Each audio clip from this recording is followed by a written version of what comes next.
ಇದೆಲ್ಲ ಆ, ರಾಮಫಲ, ಇದೆಲ್ಲ ಇದು ಹನುಮ ಫಲ. ಆಮೇಲೆ ಇದೆಲ್ಲ ಗ್ರೀಸಿಡಿಯಾ. ಗ್ರೀಸಿಡಿಯಾ ಗಿಡಗಳೆಲ್ಲ ಇಲ್ಲಿ ಈ ತರ ತಂದು ಇಲ್ಲಿ ಇಟ್ಕೊಂಡಿದ್ದೇವೆ.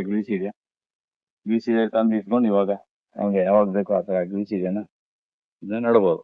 ಗ್ರೀಸಿಡಿಯಾ ಗಿಡ ಈ ತರ ರೆಡಿ ಇರ್ತದೆ. ಇದನ್ನೆಲ್ಲ ಇಲ್ಲಿ ಹಾಕಿ ನಡ್ಲಿಕ್ಕೆ ಬಳಸ್ಬೋದು, ಬರ್ತದೆ. ಆಮೇಲೆ ತೆಂಗು, ಈ ತೆಂಗುಗೆ ಭಾರಿ ಭಾರಿ ಬೇಡಿಕೆ ತೆಂಗಿನ ಗಿಡಕ್ಕೆ. ಅದಕ್ಕೆ ತೆಂಗಿನ ಗಿಡನ ಇಲ್ಲಿಗೆ ಸಾಗೋದಿಲ್ಲ ಅಂದ್ಬಿಟ್ಟು ಮೊದಲೇ ತಂದು ಈ ವಾತಾವರಣ ಸೆಟ್ ಆಗಲಿ ಅಂದ್ಬಿಟ್ಟು ಇಲ್ಲಿ ತಂದು ಇಟ್ಬಿಡ್ತೀವಿ. ತೆಂಗು ಇದೆಲ್ಲ ಇಟ್ಟಿದ್ದೇವೆ. ಇನ್ನು ತೆಂಗು ಅದ ಮೇಲೆ ಇದು ಸಿಲ್ವರ್, ಇದು ಸಿಲ್ವರ್ ಗಿಡ. ಆಮೇಲೆ SPM ಇವಾಗ ಲೈನು ಸ್ಟಾರ್ಟ್ ಆಗಿದೆ. SPM ಲೈನ್ ಇಲ್ಲಿ ಇದು ಮಾಡಿದ್ದಾರೆ.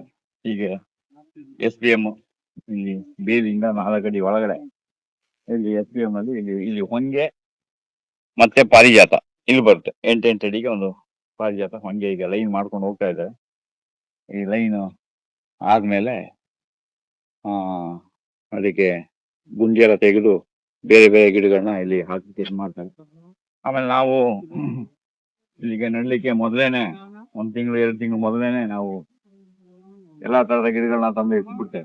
ಹಾಗೆ ತೆಂಗು ಆಗ ತುಂಬಾ ಟೈಟ್ ಟೈಮ್.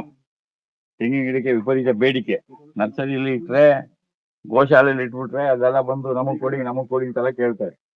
ಆಗ ನಾವೇನ್ ಮಾಡ್ದೋ, ಇದನ್ನ ಮಾಲೀಕರು ಅವರು ವೆಹಿಕಲ್ ಇಲ್ಲಿ ಏನಾದ್ರು ಸ್ವಲ್ಪ ಗೊಬ್ಬರ ಅದು ಇದು ತರಬೇಕು ಅಂತ ಹೇಳಿ ಫ್ಯೂಚರ್ಗೆ ಪ್ಲಾನ್ ಮಾಡಿ ಈ ತರ ಒಂದು ಟ್ರೈಲರ್ ಮಾಡ್ಕೊಂಡಿದ್ದಾರೆ. ಸುಮಾರು 1 ಟನ್ 2 ಟನ್ ಅಷ್ಟು ಇದನ್ನ ಗೊಬ್ಬರ ಏನಾದ್ರು ಒಂದೊಂದು ಸಾಕ್ಸಕ್ಕೆ ಈ ಗಾಡಿ ಅವರು ಚೆನ್ನಾಗಿ ಮಾಡ್ಕೊಂಡಿದ್ದಾರೆ.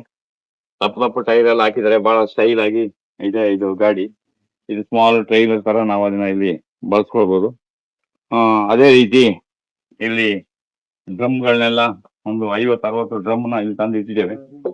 ಈ ತರ ಡ್ರಮ್ನೆಲ್ಲ ಇದನ್ನೆಲ್ಲ ಓಪನ್ ಮಾಡಿ ನಾವು ಮುಂದೆ ಜೀವಾಮೃತ ಮಾಡ್ಲಿಕ್ಕೆ, ಗೋಕುಪಾಮೃತ ಮಾಡ್ಲಿಕ್ಕೆ, ಆಮೇಲೆ ಉಗನಿ ಅಂಬು ನಾವು ಕೊಳೆ ಹಾಕ್ಲಿಕ್ಕೆ, ಮತ್ತೆ ಎಕ್ಕದೆಲೆನೆಲ್ಲ ಕೊಳೆ ಹಾಕಕ್ಕೆ ಅಂದ್ಬಿಟ್ಟು ಈ ತರ ಎಲ್ಲ ಡ್ರಮ್ ತಂದು ಇಟ್ಟಿದ್ದೇವೆ. ಈ ಡ್ರಮ್ನ ಇವಾಗೆಲ್ಲ ಬಾಯಿನ ಓಪನ್ ಮಾಡಿ ಆಮೇಲೆ ನಾವೆಲ್ಲ ತೋಟದ ಮೂಲೆಯಲ್ಲಿ ಕ್ವಾಟೆಕೆರೆಯಲ್ಲಿ ಇಟ್ಟಿದೀವಲ್ಲ, ಕ್ವಾಟೆಕೆರೆಯಲ್ಲಿ ಸುಮಾರು ಒಂದು 200 ಡ್ರಮ್ ಇಟ್ಟಿದೀವಿ. ಅದೇ ರೀತಿ ಇಲ್ಲೊಂದು 100 ಡ್ರಮ್ ಇದಕ್ಕೆ. ಇದೆಲ್ಲ ಇವಾಗ ತೆಂಗು, ಇದೆಲ್ಲ ರೆಡಿ ಆಗಿರೋ ತೆಂಗಿದು. ಇದು ಇನ್ನೊಂದು ವಾರದೊಳಗಡೆ ನಾವು ಇದನ್ನೆಲ್ಲ ಪ್ಲಾಂಟೇಶನ್ ಮಾಡ್ತೀವಿ. ನೋಡಿ, ಒಂದೇ ಒಂದು ಚುಕ್ಕಿ, ಒಂದೇ ಒಂದು ಗೆರೆ ಏನಿಲ್ಲ. ಯಾವುದೇ ಗಿಡಗಳನ್ನ ನಡಬೇಕಾದ್ರೆ 70 ಕಿಲೋಮೀಟರ್ ಒಳಗಡೆಯಿಂದ ತಂದು ಗಿಡಗಳನ್ನ ನಡಬೇಕು. ಆಮೇಲೆ ತೆಂಗಿನ ಗಿಡಕ್ಕೆ ಈ ಸರಿ ಭಾರಿ ಬೇಡಿಕೆ ಇದೆ. ಆಮೇಲೆ ಆ ವಾತಾವರಣದಿಂದ ತುಂಬಾ ದೂರದಿಂದ ತಂದ್ರೆ ಒಂದು 45 ದಿನ ನಾವು ಈ ರೀತಿ ಗಿಡಗಳನ್ನ ತಂದು ಇಲ್ಲಿ ಇಟ್ಕೊಳ್ಬೇಕು. ಆ ನೀರು ಎಲ್ಲ ಹಾಕಿ ಹೋಗ್ಬೇಕು. ಅವಾಗ ಇದು ಬಹಳ ಬಹಳ ಅದ್ಭುತವಾಗಿದೆ ಗಿಡ. ನೋಡಿ, ನಮ್ ಗಿಡಗಳೆಲ್ಲ ಇದೇ ರೀತಿ. ನಮ್ ಗಿಡಗಳು ಒಂದ್ಸಲ ಯಾರು ತಗೊಂಡೋದ್ರೆ 2ನೇ ಸಲ ತೋಟ ಮಾಡದೇ ಇದ್ರು ಪರವಾಗಿಲ್ಲ, ಮಾಡಿದ್ರೆ ನಿಮ್ ಗಿಡದಿಂದಾನೇ ಮಾಡ್ಬೇಕು ಅನ್ನೋಷ್ಟು ಬೇಡಿಕೆ ನಮ್ಮ ಗಿಡಕ್ಕಿದೆ. ಆ ಬೇಡಿಕೆ ಅನ್ಕೊಂಡು ನಾವು ವಿಪರೀತ ಎಲ್ಲಾ ಕಡೆನೂ ಗಿಡ ಕೊಡಕ್ ಆಗಲ್ಲ. ನಮ್ಗೂ ಒಂದು ಲಿಮಿಟ್ ಇದೆ. ಇಷ್ಟೇ ಗಿಡ ನಮ್ಮಲ್ಲೂ ಆಗೋದು, ಇಷ್ಟೇ ಕೊಡಕ್ ಆಗೋದು. ಆ ರೀತಿ ಇಲ್ಲಿ ಗಿಡ ಮಾಡಿದ್ದೇವೆ. ಇನ್ನು ಮುಂದೆ ಯಾರಿಗಾದ್ರು ಗಿಡ ಬೇಕು ಅಂದ್ರೆ ಕನಿಷ್ಠ ಅಂದ್ರೆ 4 ತಿಂಗಳು ಕಾಯ್ಬೇಕು. ಇವಾಗ ಜೂನ್ ಕೊನೆ ಅಲ್ವಾ ಇದು, ಜೂನ್ ಕೊನೆ. ಇನ್ನು ಬೇಕಂದ್ರೆ June, July, August, September, October 3ನೇ ವಾರ ಅಥವಾ 4ನೇ ವಾರ ಗಿಡ ಸಿಗ್ತದೆ. ನಿಮ್ಗೆ ಯಾರಿಗಾದ್ರು ಗಿಡ ಬೇಕು ಅಂದ್ರೆ ನೀವೇನ್ ಮಾಡ್ಬೇಕು, ನಮ್ಮ Google Pay, PhonePe number ಕಳ್ಸಿಕೊಡ್ತೀವಿ. ಒಂದು ಗಿಡಕ್ಕೆ 400 ರೂಪಾಯಿ ಆಗುತ್ತೆ. ನೀವು ಅದಕ್ಕೆ ಅಕೌಂಟಿಗೆ ದುಡ್ಡು ಹಾಕಿದ್ಮೇಲೆ 4 ತಿಂಗಳು ನೀವು ಇವಾಗ ಮಾತಾಡಿ ಗಿಡಕ್ಕೆ ಎಷ್ಟು, ಅದಕ್ಕೆ ಎಷ್ಟು, ಇದಕ್ಕೆ ಎಷ್ಟು ಅಂತೆಲ್ಲ ಕೇಳ್ಬಿಟ್ಟು ಆದಾಗ ಆ ಟೈಮ್ ಅಲ್ಲ. ನೀವು ನಮ್ಮ ಅಕೌಂಟ್ಗೆ ಯಾವಾಗ ದುಡ್ಡು ಹಾಕ್ತಿರೋ, ಆ ದುಡ್ಡು ಹಾಕಿದ್ಮೇಲೆ 4 ತಿಂಗಳು ನಿಮ್ಗೆ ಗಿಡ ಸಿಕ್ಕೋದು. ಅಲ್ಲಿ ಗಂಟ ನಮ್ಗೆ ಗಿಡ ಕೊಡಕ್ ಆಗಲ್ಲ. ಅದರಿಂದ ಈ ಸರಿ ಅಂತೂ ಗಿಡಗಳಿಗೆ ವಿಪರೀತ ಬೇಡಿಕೆ ಇದೆ. ಮತ್ತೆ ಗಿಡನ ನರ್ಸರಿಲಿ ಈಗ ನಾವು ರಾತ್ರಿ ಒಬ್ಬರನ್ನ ಕಾವಲ್ಗೆ ಇಟ್ಬಿಟ್ಟಿದೀವಿ. ಯಾಕೆಂತಂದ್ರೆ ಒಂದ್ಸರಿ ನಮ್ದೊಂದು ತೋಟದಿಂದ ಗಿಡನ ರಾತ್ರಿ ಹೊತ್ತೆ ಯಾರೋ ಎತ್ಕೊಂಡು ಹೋಗಿದ್ರ ಬಗ್ಗೆ ನಮ್ಗೆ ಬೇಜಾರಿಲ್ಲ. ಅದನ್ನ ಪುಣ್ಯಾತ್ಮ ಸಾಯಿಸ್ತೇನೆ ಬದುಕಿ ಉಳಿಸಿದ್ರೆ ಅದೇ ದೊಡ್ಡ ಪುಣ್ಯ. ಆದ್ರೂ ಕದ್ದಾದ್ರೂ ಗಿಡ ನಡ್ಬೇಕು ಅಂತ ಆಸೆ ಆಗಿದೆಯಲ್ಲ ಅಂತ ಹೇಳಿ ನನಗೆ ಬಹಳ ಖುಷಿ ಅದ್ರಲ್ಲಿ.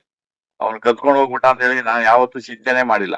ಗಿಡ ಮರನ ಯಾರೇ ಕದ್ಕೊಂಡು ಹೋದ್ರು ಅದ್ರ ಮೇಲೆ ಪ್ರೀತಿ ಇದೆ, ತಗೊಂಡೋಗಿ ಚೆನ್ನಾಗಿ ನಟ್ಟು ಅದನ್ನ ಬೆಳೆಸಿ ಪರಿಸರಕ್ಕೆ ಅನುಕೂಲ ಮಾಡಿದ್ರೆ ಸಾಕು.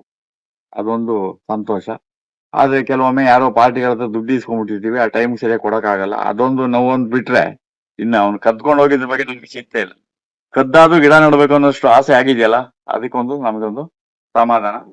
ಹೀಗೆ ಗುಂಡಲ್ ಡ್ಯಾಮ್ದು ತೋಟದ್ದು ಹೀಗಿದೆ. ಈಗೆಲ್ಲ ಲಾವಂಚ ನಾವು ಈ ತರ ಗುಂಪು ಗುಂಪಾಗಿ ತಂದು ಇಲ್ಲಿ ಇಟ್ಟಿರ್ತೀವಿ.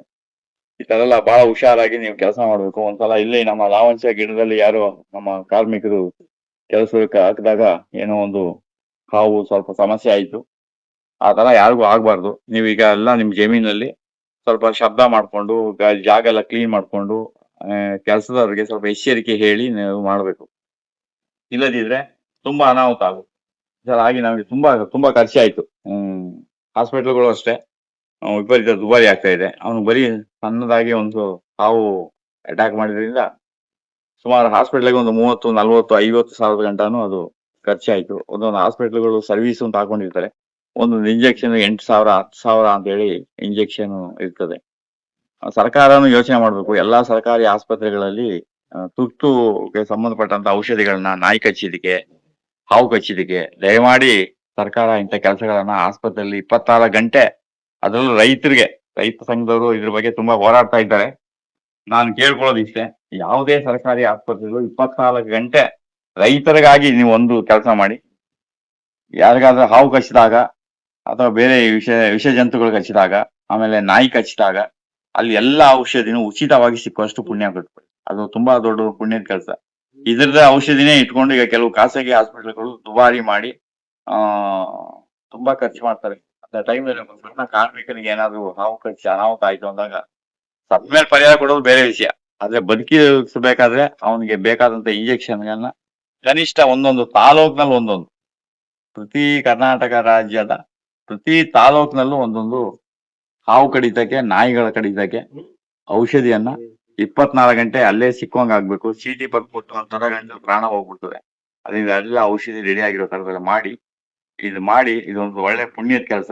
ಈ ಪುಣ್ಯದ ಕೆಲಸ ನೀವು ಮಾಡಿದ್ರೆ ನಿಮ್ಗೂ ನಿಮ್ಮ ಮುಂದಿನ ಬೆಳೆಗೂ ಒಳ್ಳೇದಾಗ್ತದೆ, ಪರಿಸರಕ್ಕೂ ಒಳ್ಳೇದಾಗ್ತದೆ. ಆಮೇಲೆ ಕೆಲಸ ಮಾಡುವಾಗ ಆಳುಗಳು ಬಹಳ ಎಚ್ಚರಿಕೆಯಿಂದ, ನಾವು ಎಷ್ಟೇ ಅವ್ರಿಗೆ ಗಂಬುಟ್ಟು ಹ್ಯಾಟು ಎಲ್ಲ ಕೊಟ್ರು ಅದನ್ನ ನೆಗ್ಲೆಕ್ಟ್ ಮಾಡ್ತಾರೆ. ಅದರಿಂದ ದಯಮಾಡಿ ಅದೆಲ್ಲವನ್ನ ಬಳಸ್ಕೊಂಡು ವಿಷ ಜಂತುಗಳಿಂದ ಸ್ವಲ್ಪ ದೂರ ಇರಿ. ಆಮೇಲೆ ಪ್ರಾರ್ಥನೆ ಮಾಡಿ, ತಮ್ಮ ತೋಟದಲ್ಲಿ ಯಾವುದೇ ವಿಷ ಜಂತುವಿಂದ ಯಾರಿಗೂ ತೊಂದರೆ ಆಗ್ಬಾರ್ದು ಅಂದ್ಬಿಟ್ಟು ನೀವು ಪ್ರಾರ್ಥನೆ ಮಾಡಿ. ಅದು ಎಲ್ಲ ಒಳ್ಳೇದಾಗ್ತದೆ. ಮುಂದಿನ ವಿಡಿಯೋದಲ್ಲಿ ಭೇಟಿ ಆಗ್ತೀನಿ. ನಮಸ್ತೆ.